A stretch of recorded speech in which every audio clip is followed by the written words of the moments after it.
ce qui est central pour définir l'être ouvrier, et du même coup, on peut dire la souffrance ouvrière,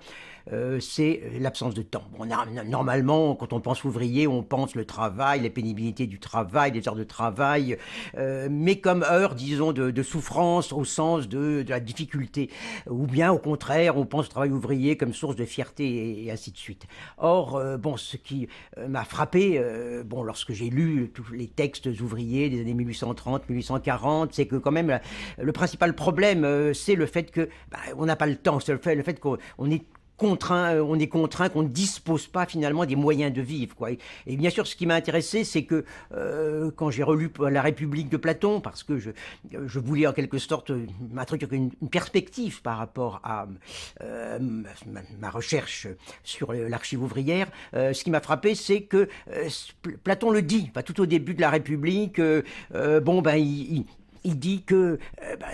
pour que le travail soit bien fait, il faut que l'ouvrier soit là tout le temps. Il n'a pas le temps d'être ailleurs que dans son atelier ou dans son lieu de travail. Ce qui est évidemment une absurdité, surtout dans un type d'économie relativement primitif, celui dont il parle. Ce qui veut dire qu'en réalité, l'absence de temps, c'est quelque chose comme une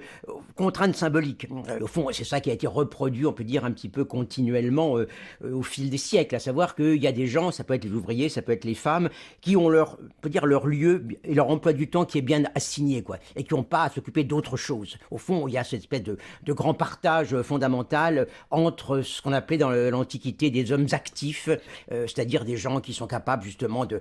d'avoir la disposition de leur temps, de se fixer des buts d'action, ou même éventuellement de goûter le loisir, et puis ces hommes qu'on disait passifs, qu'on disait parce que, voilà, ils étaient censés vivre, font le temps comme une espèce de contrainte, une nécessité de tous les jours, sans aucune possibilité d'avoir des vues à long terme, sans aucune possibilité de sortir du cercle de la contrainte et des besoins matériels.